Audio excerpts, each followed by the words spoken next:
नमस्कार अनि हार्दिक स्वागत छ बहसको आजको यो नयाँ श्रृङ्खलामा यहाँहरू सबै आदरणीय दर्शकहरूलाई म धेरै स्वागत गर्दछु।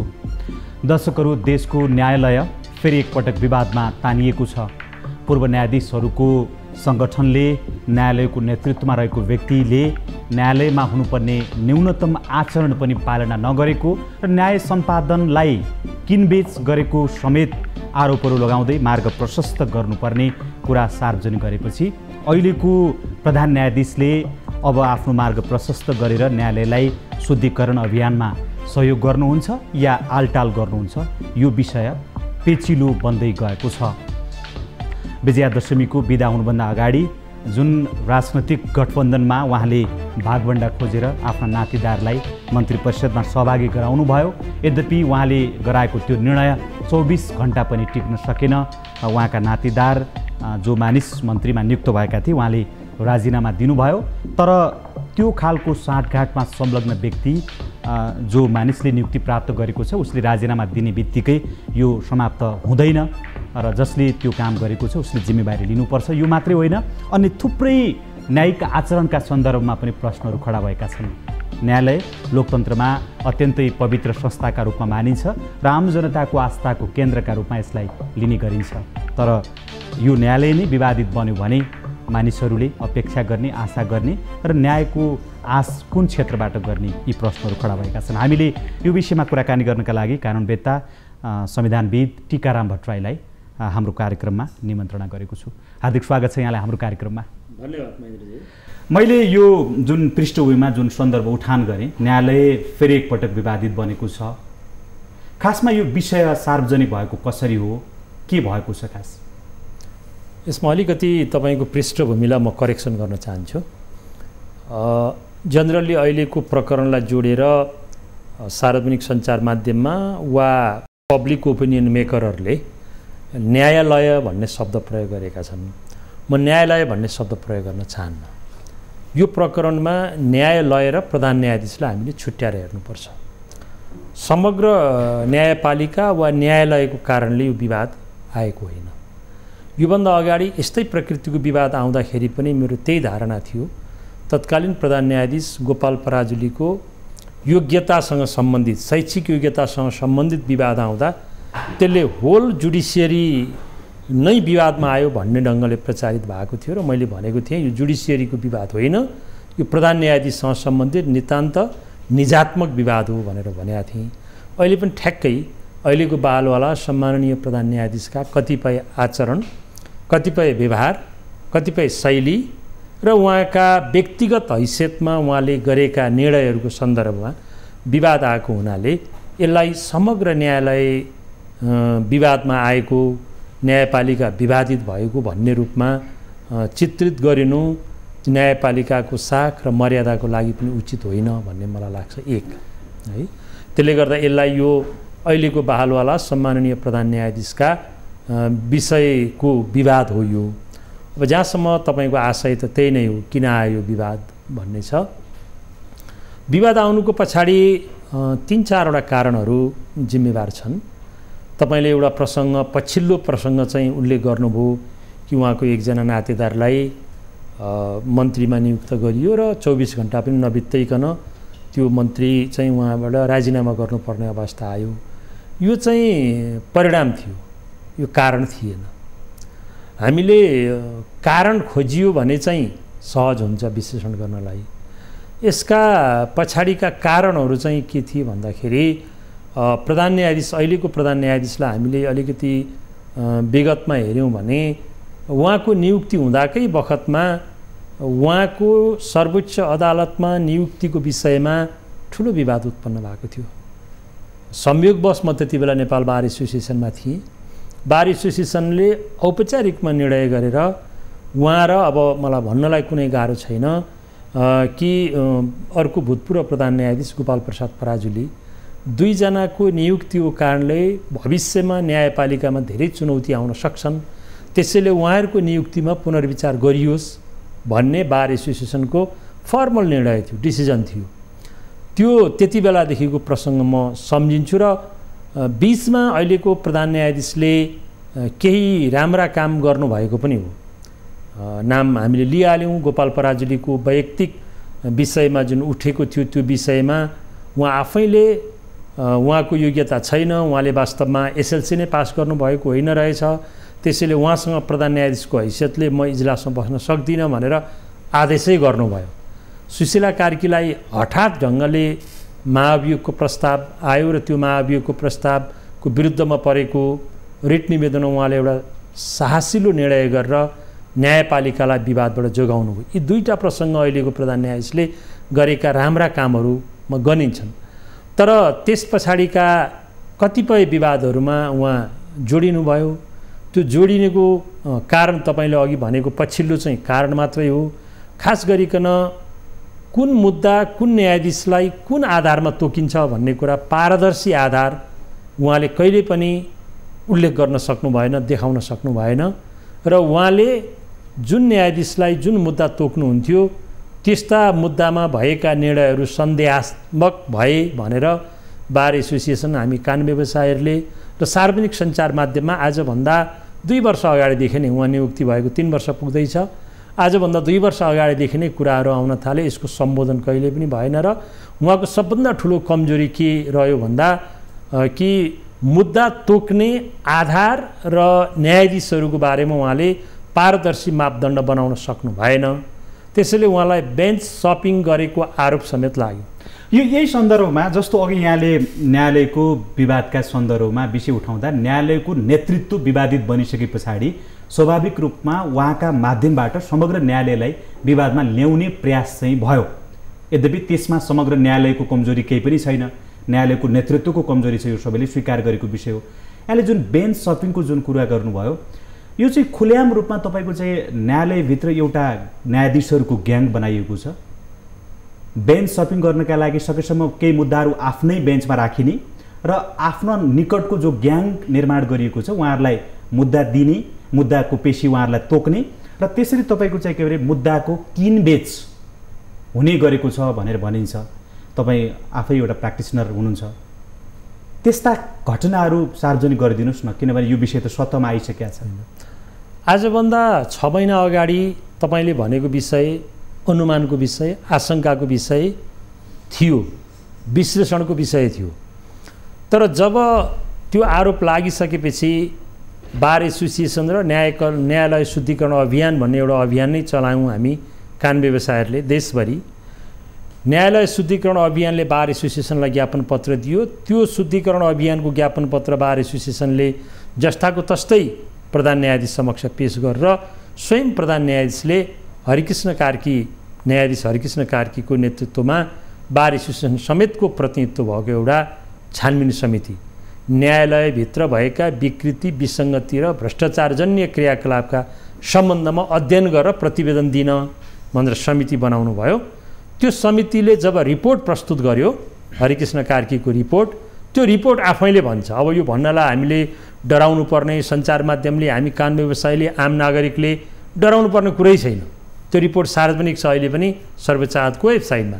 त्यो रिपोर्टले के भन्छ भने सर्वोच्च अदालतमा भ्रष्टाचार छ, मुद्दाको किनबेच हुन्छ, मुद्दाका पक्षहरूले न्यायाधीश, वकिल र स्वयं कर्मचारीको माध्यमबाट घुसको लेनदेन गरेका छन् भन्ने कुरा त्यो रिपोर्टले जब भनेको छ र त्यो रिपोर्टलाई ग्रहण गर्नुभएको छ उहाँले, र त्यो रिपोर्ट न्याय परिषदमा पनि गएको छ र फुल कोर्टले पनि त्यसलाई ग्रहण गरेको छ भनिसकेपछि अब सर्वोच्च अदालतमा भ्रष्टाचार छ र न्यायाधीशहरू घुस खान्छन् भन्ने कुरा स्वयं त्यो रिपोर्टले उल्लेख गरिसकेको हुनाले अब कुन कुन मुद्दामा कसरी भन्ने कुरा त्यो रिपोर्टमा उल्लेख छैन। अनुमान र आशंकाका कुरा हुन्, त्यो हामी भन्न सक्दैनौँ। त्यो रिपोर्टमा जो संलग्न हुनुभयो बार एसोसिएसनका प्रतिनिधिहरू, उहाँहरूले नामेसी मुद्दा खुलाउनु भएन। तर त्यो रिपोर्टले जब त्यो बोलिसकेपछि त्यो सत्य रहेछ भन्ने कुरा हामीले लेख्दै आएको, हामीले बोल्दै आएको, हामीले आशंका गर्दै आएको, त्यसलाई जस्टिफाई गर्यो र त्यो चाहिँ प्रमाणित भयो।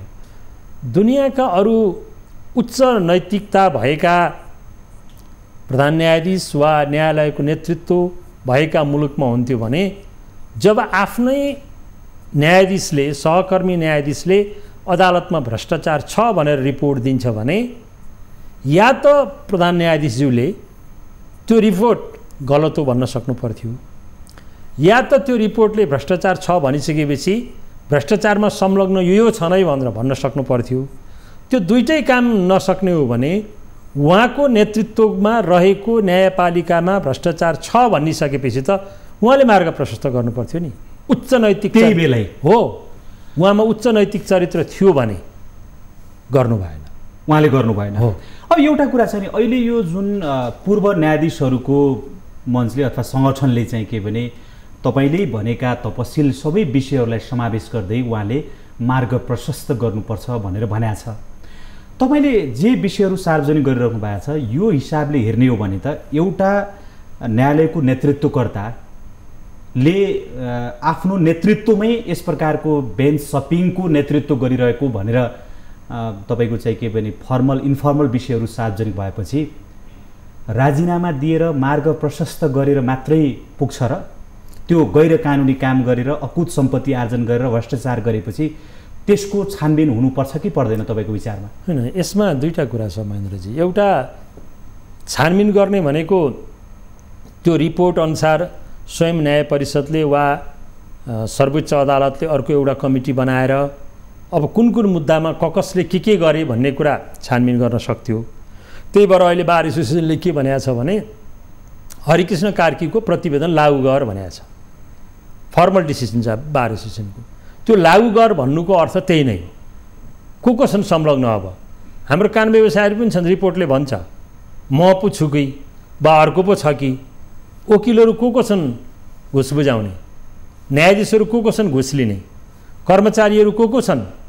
अब अर्को एउटा कमिटी बनाएर त्यसको विशद छानबिन हुनुपर्छ र त्यो छानबिन पश्चात अनि के गर्ने भन्ने सम्बन्धमा चाहिँ दुईटा, यदि पदमा बहाल रहेकै व्यक्तिहरू त्यसमा संलग्न भएका छन् भने सर्वोच्च अदालतका न्यायाधीशको हकमा उनीहरू आफैले राजीनामा गरेको बाहेक प्रतिनिधि सभाले महाभियोग लगाउने, महाभियोग लगाएर उनीहरू बहिर्गमन भइसकेपछि छानबिन संविधान बमोजिम उनीहरूलाई अख्तियारले पनि छानबिन गर्न सक्छ र कारबाही गर्न सक्छ। कारबाहीको प्रोसेस चाहिँ त्यो। तर अहिले प्रोसेस नै कहाँनिर अवरुद्ध भयो भने भ्रष्टाचार छ है भनेर एउटा रिपोर्ट आयो, त्यो रिपोर्ट कार्यान्वयन भएन। त्यो प्रोसेसलाई उहाँले स्पिड अप गरिदिनु भएन, प्रधान न्यायाधीशले त्यसलाई कार्यान्वयन गरिदिनु भएन। साँच्चै उहाँले भने जस्तै भ्रष्टाचार छैन अथवा म त्यसमा संलग्न छैन, मेरा कलिग्सहरू छैनन् भन्ने हो भने को छन् त? कि त हरिकृष्ण कार्की रिपोर्ट गलत हो यति यति कारणले भनेर त्यो भन्नु पर्यो जनतालाई। जनसमक्ष सर्वोच्च अदालतको वेबसाइटमा सर्वोच्च अदालतमा भ्रष्टाचार छ भन्ने कुरा काला अक्षरले लेखिएको पर्दामा देखिएको छ अहिले पनि। तर त्यही सर्वोच्च अदालतका न्यायाधीश र न्यायिक नेतृत्व चाहिँ मौनता साँधेर बसेको छ। योभन्दा लज्जास्पद विषय त केही पनि हुँदैन। दुनियाँका अरू न्यायपालिकाका प्रमुखहरूले, अरू देशका न्यायाधीशहरूले, लिगल फर्टर्निटीका मानिसहरूले सर्वोच्च अदालतमा भ्रष्टाचार छ भनेको ट्याग झुन्ड्याएर बसेको छ सर्वोच्च अदालत, तर कारबाही हुँदैन। अब यो भ्रष्टाचारको विषय चाहिँ समग्र भयो। जस्तो अब मात्राका हिसाबले तपाईँको चाहिँ के भने उहाँको नेतृत्व भएका बखत अलिक बढी भएको भनेर बाहिर सार्वजनिक भएको छ। अरू नेतृत्व हुँदाखेरिमा पनि प्रश्नहरू नउठेका होइनन्। कसलाई भनेर व्यक्तिका पछाडि नजाउँ, विभिन्न यसअगाडि पनि यो विषयहरू उठ्दै आएको विषय हो। अब अघि यहाँले जुन कारण भनेर भन्नुभयो नि, पछिल्लो घटनाका रूपमा उहाँले चाहिँ राजनैतिक दलहरूको जुन गठबन्धन छ त्यो गठबन्धनमा औपचारिक रूपले प्रवेश गर्नुभयो, एउटा मानिसलाई मन्त्री बनाउनु भयो, जुन कुरा न्यायालयको स्वतन्त्रता अब लोकतन्त्रको सामान्य आधारभूत सिद्धान्तभन्दा फरक कुरा हो, जो गर्न पाइँदैन भन्ने कुरा थियो र एकदम खुल्याम दुनियाँलाई थाहा हुने गरेर उहाँले नियुक्ति दिलाउनु भयो। उहाँले नियुक्ति दिलाएको मान्छेले राजीनामा दियो। राजीनामा दिएकै आधारमा उहाँले जुन त्रुटि गर्नुभयो, न्यायालयलाई जुन विवादमा ल्याउन खोज्नुभयो, त्यो कुराबाट उन्मुक्ति पाउन सकिन्छ? उन्मुक्ति पाउन सकिँदैन। तर यसलाई अलिकति थ्योराइज सैद्धान्तिकरण गर्दाखेरि महेन्द्रजी, म चाहिँ कहाँबाट प्रवेश गर्छु भने पछिल्लो अवस्थामा राजनीतिक दल र कार्यपालिकाले न्यायपालिकामाथि प्रभाव पार्न थालेको कहाँबाट हो भन्नुहुन्छ भने खिलराज प्रकरणबाट। खिलराज प्रकरण नेपालको न्यायपालिकालाई बदनाम गराउने, कार्यपालिकाको छायामा लैजाने यस्तो एउटा प्रकरण हो। त्यो प्रकरणले नेपालको न्यायपालिकालाई कहिले पनि माथि उठ्न दिँदैन। त्यस पछाडि के भयो भन्नुहुन्छ भने राजनीतिक दलका नेताहरूले र प्रधानमन्त्रीले खास गरी के सम्झिन थाले भने त्यो प्रधान न्यायाधीश मैले जे पनि भनेको मान्छ। मन्त्री खा भनौँ भने मन्त्री खान्छ, मन्त्री परिषदको अध्यक्ष खा भनौँ भने मन्त्री परिषदको अध्यक्ष खान्छ। त्यसको एउटा मान्छेलाई राजदूत बनाइदिउँला न, यो मुद्दा मलाई जिताइदिन्छ, त्यो न्यारेसन बन्यो क्या, त्यो भाष्य स्थापित भयो। त्यसैले खिलराज प्रकरण व्यक्तिगत रूपमा खिलराज श्रीमानलाई मेरो व्यक्तिगत द्वेष केही पनि छैन, बारको पनि छैन। उहाँ एभरेजमा क्लिन न्यायाधीश हो, प्रधान न्यायाधीश हो, अनेस्ट पनि न्यायाधीश हो। तर कार्यपालिकाले जसरी अरायो तिमी प्रधान न्यायाधीश पनि बस र मेरो मन्त्री परिषदको अध्यक्षता गर्न पनि आऊ र चुनाव गराऊ भनौ, उहाँले सारा न्यायपालिकालाई बदनाम गरेर कार्यपालिका र न्यायपालिकाको एक्जिक्युटिभ प्रमुख हुनुभयो। त्यस पछाडि राजनीतिक नेतृत्वले न्यायपालिका र न्यायाधीशहरूलाई, प्रधान न्यायाधीशहरूलाई हेप्न थालेर सर्वोच्च अदालत भनेको मेरो मातहतको अड्डा हो, सर्वोच्चका न्यायाधीश वा प्रधान न्यायाधीश भनेका मेरा कार्यकर्ता हुन् जस्तो ठान्न थाले। त्यहाँदेखि सुरु भयो नेपालको न्यायपालिकामा कार्यपालिकाको हस्तक्षेप, पछिल्लो चरणको हस्तक्षेप र त्यसको निरन्तरता। अहिले यहाँ आउँदा अब त्योभन्दा एक स्टेप अगाडि सर के भयो भने त्यति हुँदाहुँदै पनि खिलराज रेग्मीले कार्यपालिकासँग बार्गेन गरेर नियुक्तिमा हिस्सेदारी खोज्नु भएको थिएन। त्यस पछाडि नियुक्तिमा हिस्सेदारी खोज्न थालियो। म अहिलेको प्रधान न्यायाधीशलाई मात्र दोष दिन्न, अहिले त आयो, प्रकट रूपमा आयो, मात्रा घटी वा बढी भयो होला। संवैधानिक परिषदमा बसेर न्याय परिषदमा बसेर हिजोका प्रधान न्यायाधीशहरूले पनि आफ्ना भाइ भतिजा, साला भान्जा, छोरी पनि भन्छु म, कहिल्यै अदालतको अनुहार नदेखेका एकजना पूर्व प्रधान न्यायाधीशको छोरीलाई, अदालत इजलासको अनुहारै नदेखेका छोरीलाई उच्च अदालतको न्यायाधीश बनाइयो। यो मामिलामा अहिलेको प्रधान न्यायाधीशको पालामा मात्रात्मक रूपमा बढी हो, तर हिजोकै निरन्तरता हो यो। त्यसो भएको हुनाले मैले अघि भने नि कारणहरू धेरै छन्, यो पछिल्लो त परिणाम मात्रै हो। यसो किन भयो भन्दाखेरि हामीले यो व्यवस्था संविधानमा राखेको कि संवैधानिक परिषदमा प्रधान न्यायाधीश पदेन सदस्य हुने, न्याय परिषदको अध्यक्ष प्रधान न्यायाधीश हुने, अनि त्यहाँ चाहिँ कार्यपालिकाको पनि प्रतिनिधि हुने, बारको पनि प्रतिनिधि हुने कारणले गर्दा कार्यपालिका र न्यायपालिकाका प्रतिनिधिको भेट हुने ठाउँ भयो। त्यो जब भेट हुने ठाउँ भयो भने अब त्यहाँ लेनदेनको प्रक्रिया सुरु भयो। हो, यो नै त्रुटिपूर्ण रहेछ भन्ने अहिले अभ्यासको रूपमा देखायो। अब यो पहिलेको घटनाक्रम यहाँले जुन सार्वजनिक गर्नुभयो, लेनदेनमा हिस्सा खोजिएको थियो भनेर, तर प्रकट रूपमा विषय सार्वजनिक नभएसम्म त्यो विषयहरू बाहिर आउँदैनन् र कसले कहाँ लिन दिनु गरे, कसले कहाँ भागभण्डा गरे, त्यो चाहिँ तपसिलको विषय मात्रै बन्छ। जब यो प्रकट रूपमा आयो, आम मानिसहरूले, सरकारवालाहरूले, नागरिक समाजले, तपाईँहरू सबैले विरोध जनाउनु भयो र एउटा मानिस त्यो विषयलाई थेग्न नसकेर 24 घण्टामा राजीनामा दिएर फर्किनु भयो। यो घाम जत्तिकै छर्लङ्ग छ, उहाँको सिफारिसमा नियुक्त भएको थियो भन्ने कुरा। अब हुन त राजनीतिक दलका नेताहरूले त्यसको बचाउ गरिराख्नु भएको छ, किन गर्नुभएको थाहा छैन। नियुक्ति पाउने मान्छे र दिने मान्छे पछाडि हटिसक्नुभयो, तर राजनीतिक दलका नेताहरूले चाहिँ के भने त्यसको बचाउ गर्दै हिँडेर देखिराखेका थियो अश्वाउँदो तरिकाले। तर अब यो त प्रकट रूपमा सार्वजनिक भयो, त्यसको भागीदार बन्नुपर्छ कि पर्दैन? बिल्कुल त्यसमा संलग्नहरू होइन। बिल्कुल अहिलेका सत्तारूढ दलका नेताहरू भलै प्रधानमन्त्रीज्यूले मन्त्री राख्नुभयो होला होइन, तर त्यसमा 5 दलीय गठबन्धनको सहमतिमा नै उहाँ नियुक्ति हुनुभएको हो। सहमति नहुन्जेलसम्म 3 महिना 86औं दिनका दिन मन्त्री परिषद विस्तार भएको छ, हामी सबैलाई थाहा छ होइन। भनेपछि भागभण्डाका मिलेर सहमतिका आधारमा उहाँको जेठानलाई मन्त्री नियुक्त गरेको हो भन्ने कुरा सत्य हो। त्योभन्दा रमाइलो इन्ट्रेस्टिङ तथ्य के छ भने चर्चामा अर्कै पात्र थियो, म यहाँ नाम लिन चाहन्न, जो अदालतको बिचौलिया हो भनेर चिनिएको 1 दशकदेखि सार्वजनिक भइसकेको छ नाम हो होइन। त्यो मान्छे थियो जो मान्छेले राजीनामा गर्नुभयो, भलै उहाँ काङ्ग्रेसको त्यागी हो, इमान्दार मान्छे हो, उहाँको व्यक्तिगतमा म विरोध गर्न चाहन्न, प्रजातन्त्रका लागि लडेकै मान्छे हो, तर उहाँलाई त काङ्ग्रेसले त बिर्सेको थियो। काङ्ग्रेसले उहाँलाई मन्त्री बनाउनेवाला थिएन, उहाँ सांसद पनि हुनुहुन्थेन, काङ्ग्रेसमा मन्त्री बनाउनै नपुग्ने सांसदको सङ्ख्या नभएको अवस्था पनि थिएन। पहिलोचोटि सर्वोच्च अदालत बार एसोसिएसनको डेलिगेसनमा जाँदाखेरि अहिलेको बहालवाला सम्मान्य प्रधान न्यायाधीशज्यूले उहाँको नाम लिनु। ती 2 जना पात्रमध्ये उसको नाम आएको छ, उसको नाम आएको छ, त्यो त काङ्ग्रेसको शेरबहादुर देउवा सरहको मान्छे हो भनेर उहाँले बिहान बचाउ गर्नुभयो, नियुक्ति भयो उहाँको, दिउँसो नियुक्ति भयो उहाँको। भनेपछि पहिलोचोटि सार्वजनिक गर्ने उहाँ नै हो। भनेपछि तपाईँले भनेको कुरा सत्य हो कि, अनि उहाँको नाता हो भन्ने कुरा पनि वेल इस्टाब्लिस फ्याक्ट हो। त्यो त्यसो भएको कारणले गर्दा यसमा दोषी को हो भन्दाखेरि अहिलेका गठबन्धनमा संलग्न नेताहरू पनि दोषी हुन् र अहिलेको प्रतिपक्षलाई पनि म यसमा दोषी भन्छु। किन म अहिलेको प्रतिपक्षलाई दोषी हो भन्छु भने अहिलेको प्रतिपक्षी दलको नेता एमालेको अध्यक्षले के भन्नुभयो भने मसँग पनि हिजो मन्त्री र राजदूत मागेको थियो, मैले नदिएको कारणले गर्दाखेरि मुद्दा हरायो, सार्वजनिकमा भन्नुभयो। मागेको त रहेछ नि, त्यो विषय त ल्याउनु पर्थ्यो नि त, उहाँको त्यो विषय उहाँले ल्याउनु पर्थ्यो नि, हिजो त ल्याउनु भएन होइन। त्यो भएको कारणले यसले दुईवटा कुरा एकैचोटि जस्टिफाई गर्यो। यो कार्यपालिकासँग हिस्सेदारी खोज्ने कुरा हिजोदेखि भएको रहेछ होइन। र त्यसमा हिजो अब अहिलेको प्रतिपक्षी दलको नेताले भन्नुभयो कि मन्त्री र राजदूत मागेको थियो। संवैधानिक अङ्गको निकायमा अहिलेको प्रतिपक्षी दलको नेता प्रधानमन्त्री भएको बेलामा अहिलेको बालवाला प्रधान न्यायाधीशका को मानिसहरूले नियुक्ति पाएका छन् भन्ने कुरा त सार्वजनिकै छ, सार्वजनिकै छ। त्यसैले यो हिस्सेदारी त हिजोदेखि भएको रहेछ। त्यसो भएको कारणले गर्दाखेरि खेलराज प्रकरणबाट सुरु भएको हिस्सेदारी अब यो रूपमा प्रकट भएको हुनाले न्यायपालिकालाई अब योभन्दा थप विवादित बनाएर न्यायपालिकाको साख र मर्यादालाई अब समाप्त पार्ने दिशातिर जानु हुँदैन। त्यसैले राजनीतिक प्रक्रियाबाट के हुन्छ त्यो अलग कुरा हो।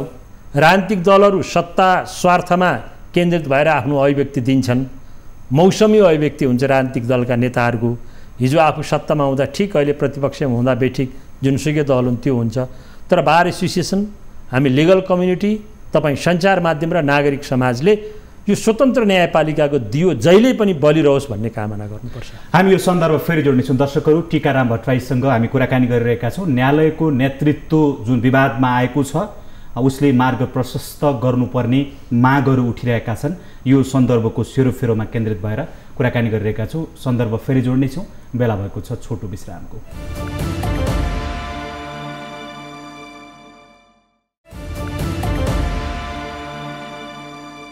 विश्रामपछि पुनः हार्दिक स्वागत छ। बहसको आजको यो श्रृङ्खलामा हामीले न्यायालयको नेतृत्व जुन विवादमा आएको छ त्यसको सन्दर्भ, त्यसका ऐतिहासिक पृष्ठभूमिहरू र अब यसका परिणामहरू के हुन सक्छन् यो विषयमा टीकाराम भट्टराईसँग कुराकानी गरिरहेका छौँ।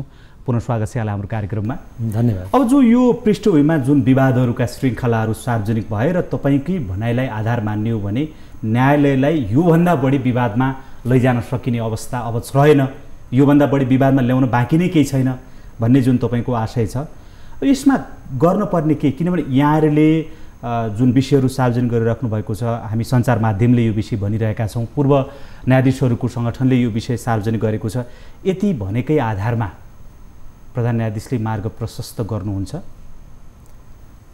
अब मेरो विचारमा यति भनेकै आधारमा भनेको योभन्दा भन्ने ठाउँ नै छैन होइन। योभन्दा कति भन्ने हो?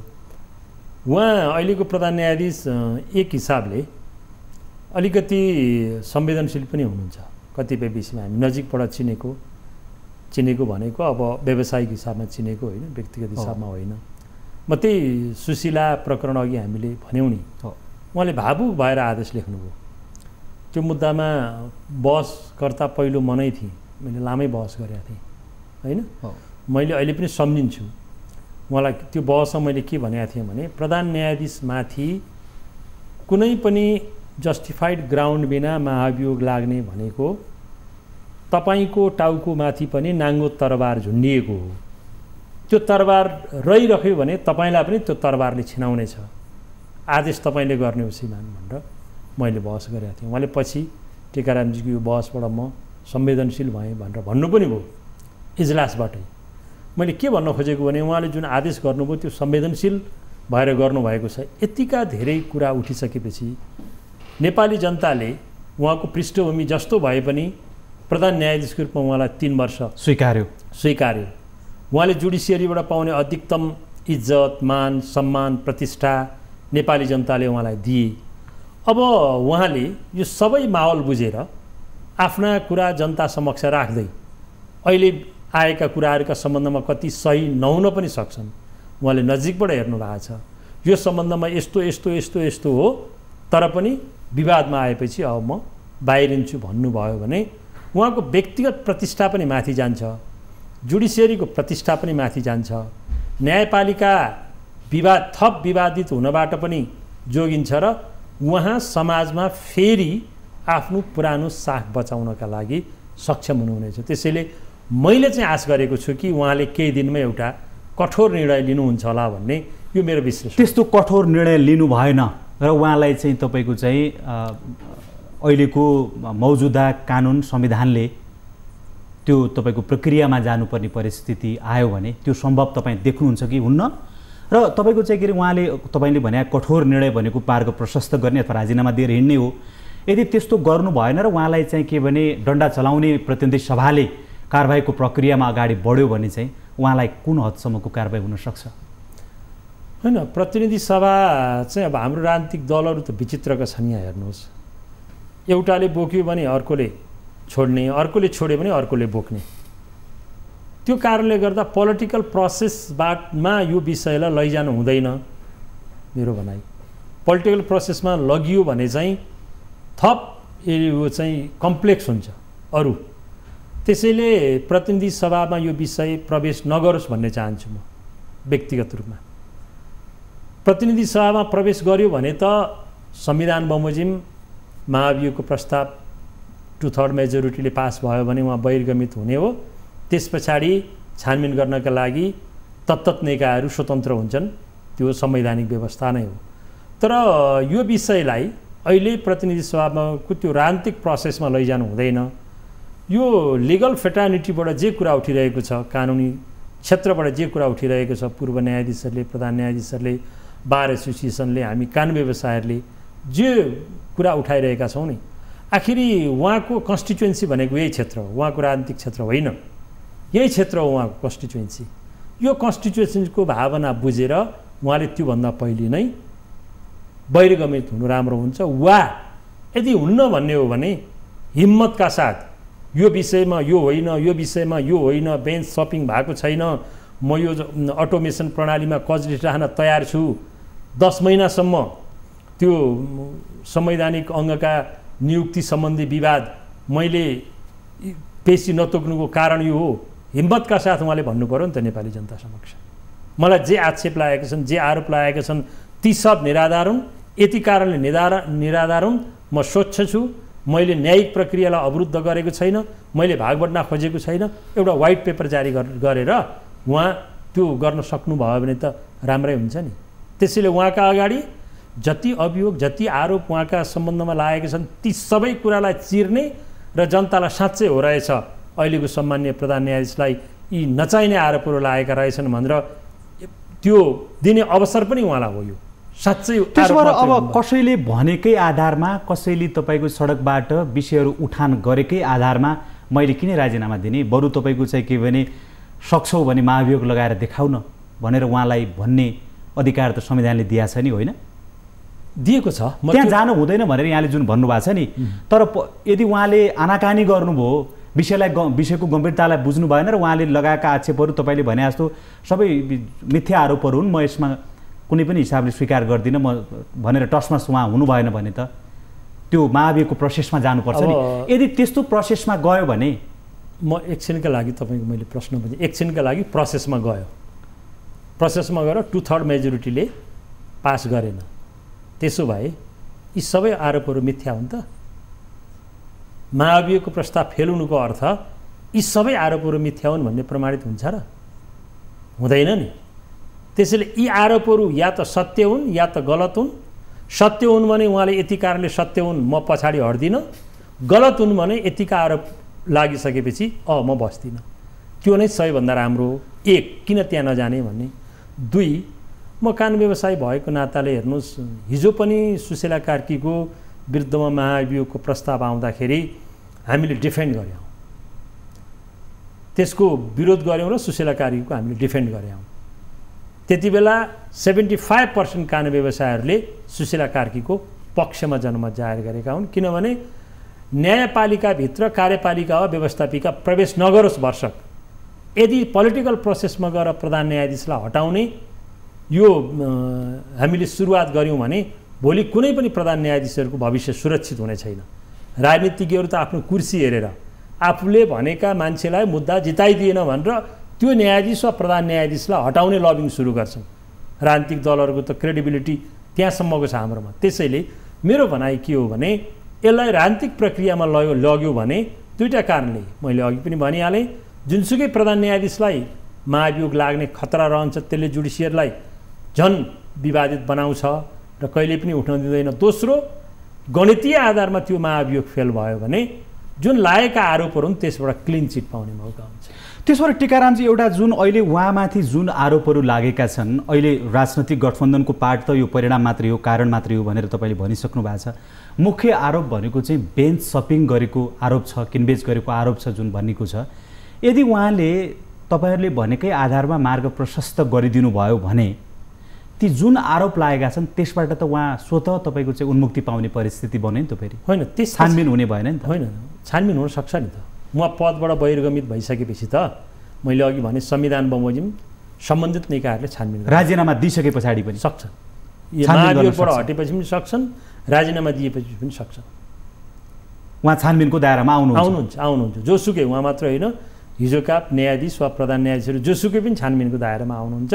संविधानले त्यो बाटो दिएको छ। हिजो 63 सालको संविधानसम्म त्यो व्यवस्था थिएन, अहिलेको संविधानले त्यो बाटो दियो। अब राजनीतिक प्रोसेसका सन्दर्भमा कुरा गर्दा तपाईँले अघि भन्नुभयो राजनीतिक दलहरू त आफ्नो स्वार्थ अनुकूल मात्रै विषयहरू सार्वजनिक गर्छन् र पहिलो कुरा त अहिलेको प्रधान न्यायाधीशलाई यहाँसम्म बार्गेनिङ गर्ने वातावरण निर्माण गरिदिने काम पनि राजनीतिक पार्टीहरूले नै गरे, किनभने संसद विघटन नगरेर यो विषय सर्वोच्च अदालतमा नपुग्या हुन्थ्यो भन्ने त उहाँले त्यो भन्ने आधारै उहाँको केही पनि हुन्न थियो।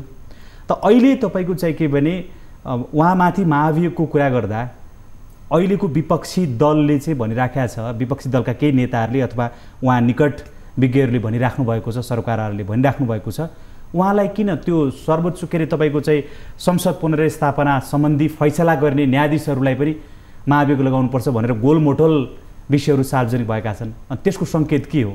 मैले त्यही भने नि, राजनीतिक दलहरूले आफ्नो स्वार्थ हेरेर निष्कर्ष निकाल्ने हुनाले तपाईँले भनेकै कुरा हो त्यो। प्रतिनिधि सभा पुनर्स्थापनामा जसलाई चित्त बुझेको छैन त्यो पक्षले 5 जना जानुपर्छ भनिरहेको छ। किन 5 जना जाने? अब उहाँहरूका सम्बन्धमा अरू बाँकी 4 जनाको सम्बन्धमा के प्रश्न उठेका छन् र जाने? प्रतिनिधि सभाको पुनर्स्थापनाको फैसला कसैले पक्षमा आफ्नो अहिमत जाहेर गर्न सक्छ, कसैले विपक्षमा गर्न सक्छ, तर त्यो त मान्य भइसक्यो, अब कार्यान्वयन नै भइसक्यो। त्यसैले प्रतिनिधि सभाको पुनर्स्थापना गरेको कारणले न्यायाधीश दण्डित हुनुपर्छ भन्ने कुरा त त्यो आफैमा उचित कुरा होइन। त्यसका अतिरिक्त अरू कुरा छन् भने त्यो छानबिनको घेरामा आउन सक्छ। तर कुनै मुद्दामा गरेको निर्णयका आधारमा त्यो फैसला गर्दाखेरि कहीँबाट प्रभावित भयो, त्यो फैसला गर्दाखेरि आर्थिक चलखेल भयो होइन भने अरू 5 जना पनि छानबिनको घेरामा आउन सक्छन्। तर प्रतिनिधि सभा पुनर्स्थापना गरिदिएको कारणले सबै न्यायाधीशहरू छानबिनको घेरामा आउनुपर्छ भनेको चाहिँ यो चाहिँ पूर्वाग्रहपूर्ण अभिव्यक्ति मात्रै हो, त्यसको चाहिँ आधार छैन। एउटा महत्त्वपूर्ण पक्ष के भने अब तपाईँको चाहिँ के भने न्यायाधीश जसले भाग खोजे, जो चाहिँ सेटिङमा लागे, जसले बेन्च सपिङ गरे, उहाँहरूको त यसरी विरोध हुँदा उहाँले मार्ग प्रशस्त गर्नुहोला, उहाँमाथि कारवाही होला। तर यो सबै गतिविधिमा संलग्न साझेदार रहने राजनैतिक पार्टी र तिनका नेताहरूको जुन सन्दर्भ छ नि, जस्तो मन्त्री परिषदमा सहभागिता उहाँले जुन गराउनु भएको छ, अघि गठबन्धनका नेताहरूको सहमति बेगर त यो भएको छैन, उनीहरूले अस्वीकार गरे भए त्यो कुरा मिल्दैन थियो। त ती नेताहरूमाथि के गर्ने जसले चाहिँ यो काम गर्नका लागि साँठगाँठ गरे, साझेदार गरे, जो अहिलेका विपक्षी दलका नेता हुँदाका बेलामा पनि साँठगाँठ भएका विषयहरू सार्वजनिक भएकै छन्। उहाँ आफैले पनि यो कुरा भनिसक्नुभयो, संवैधानिक आयोगहरूमा उहाँले पनि भागवण्डा लिनुभएको छ भन्ने कुरा अहिले पनि सार्वजनिकै छ र अहिलेको गठबन्धनको जनब कुरा क्लियरै छ। उहाँहरूमाथि कुनै नैतिकताको कुरा हुँदैन, कुनै प्रश्न हुँदैन? होइन, राजनीतिक दलका नेताहरूले नैतिकताको कुरालाई मान्दिने भए त यहाँ पुग्ने नै थिएन। यहाँ त प्रधान न्यायाधीश र न्यायाधीशहरूले त नैतिकताको कुरा बिर्सिन थाले। राजनीतिक दलका नेताहरूकोबाट त त्यो हामी अपेक्षा गर्न सक्दैनौँ, त्यो डिक्सनेरीमै छैन। उहाँ प्रश्न त उठेकै छ होइन। तर राजनीतिक दलका नेताहरूलाई र राजनीतिक दललाई दण्डित गर्ने भने त जनता हुन्। फेरि पनि हामी सम्झौँ न, हिजो नेपाली कङ्ग्रेस त्यो हालतमा पराजित हुनुको कारण त यस्तै गतिविधिहरू, सुशीला कार्की र नवराज सिलवालको प्रकरण हो नि। अहिले काङ्ग्रेसकै नेताहरू खुलमखुला भनिरहनु भएको छ नि, दण्डित गर्ने त्यसरी हो। जनतालाई आउँदैछ, नेताहरूलाई दण्डित चाहिँ त्यसरी जनताले गर्छ। अब यो प्रधान न्यायाधीशको अथवा न्यायालयको नेतृत्वको विवादका जुन सन्दर्भमा यहाँहरूले जुन विषयहरू सार्वजनिक गरिराख्नु भएको छ, यहाँहरूको पनि आधिकारिक संस्था छ नेपाल बार एसोसिएसन, उसले चाहिँ हरिकृष्ण कार्की न्यायाधीशद्वारा अघि सारिएको प्रतिवेदन कार्यान्वयन गर्नुपर्छ त भनेर भन्यो, तर यो अटोमेसन प्रणालीबाट चाहिँ कार्यान्वयन होस् भनेर 15 दिने उसले अल्टिमेटम दिएको छ। तर त्योभन्दा तपाईँको पूर्व न्यायाधीशहरू, पूर्व प्रधान न्यायाधीशहरूको संस्थाले चाहिँ कठोर ढङ्गले चाहिँ मार्ग प्रशस्त गर्नुपर्छ, उहाँले चाहिँ के भने न्यायालयको साख जोगाउनका लागि भनिरहँदा बार एसोसिएसन त्यसरी एक्टिभ बनिरहेको छैन भनिन्छ नि, तपाईँहरू के भन्नुहुन्छ यसमा? बारले जुन अपेक्षा हामीले गरेका थियौँ, कानुन व्यवसायीले अथवा नागरिक समाजले, त्यो अनुसारको हिजोको चाहिँ आएन। पूर्व प्रधान न्यायाधीशहरू वा पूर्व न्यायाधीशहरूको फोरम निकै अगाडि बढिसक्यो, जबकि पहिलो स्टेक होल्डर त यसमा बार एसोसिएसन नै हो। बारले चाहिँ जनअपेक्षा अनुरूप काम गर्न सकेन, यो विषयमा आफ्नो दृष्टिकोण स्पष्ट गर्न सकेन। हाम्रो पनि बुझाइ त्यही नै हो। यद्यपि म बार एसोसिएसनको सल्लाहकार सदस्य हुँ, हामीले आफ्ना सुझावहरू दिएका थियौँ र अब भोलि प्रधान न्यायाधीशसँग भेटेर आफ्ना कुरा राख्ने र थप कार्यक्रम अगाडि बढाउने भनेको छ। भोलि बार एसोसिएसनले प्रधान न्यायाधीशसँग टाइम पाउँछ कि पाउँदैन, टाइम पायो भने त्यहाँ उहाँहरूको बिचमा कस्तो कुराकानी हुन्छ, त्यस पछाडि विशद रूपमा समीक्षा गरौँला बारको भूमिकाको बारेमा।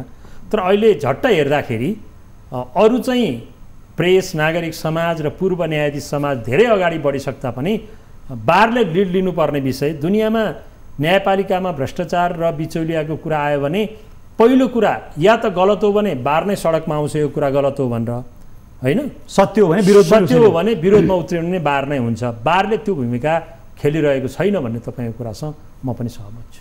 र अब अन्तिममा यो प्रधान न्यायाधीश अथवा न्यायालयको नेतृत्वका सन्दर्भमाथि देखिएको जुन गम्भीर प्रश्नहरू छ, यसको छिनोफानो, यसको तपाईँको समाधान कसरी हुने हो, के गर्ने, कसले के गर्ने यसमा? अब किनभने सधैँ यो विवादमा ल्याएर त भएन।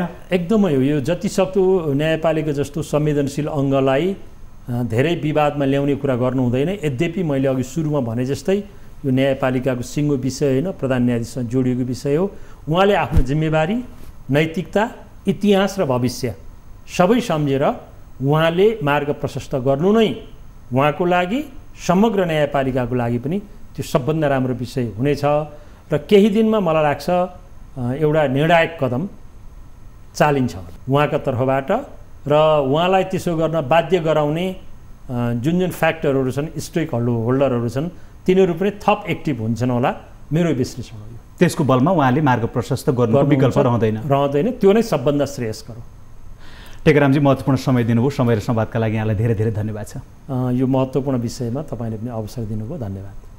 हस्, आदरणीय दर्शकहरू, हामीले कुराकानी गऱ्यौँ टीकाराम भट्टराई, कानुनवेत्ता र संविधानविद हुनुहुन्छ। खास गरी अहिलेको न्यायालयको नेतृत्व जुन विवादमा तानिएको छ, यसको समाधान कसरी गर्न सकिन्छ, किनभने न्यायालय लोकतन्त्रमा आम जनताको आस्थाको केन्द्र हो र यसलाई निष्कलङ्क राखिरहने दायित्व सबै नेपाली जनताको हुन आउँछ। यो विषयको सेरोफेरोमा केन्द्रित भएर उहाँसँग कुराकानी गऱ्यौँ। नयाँ श्रृङ्खलामा नयाँ विषय र पात्रहरूका साथ यो कार्यक्रमको अर्को श्रृङ्खला लिएर फेरि उपस्थित हुनेछौँ। आज हामी सबैलाई बिदा दिनुहोस्। नमस्ते।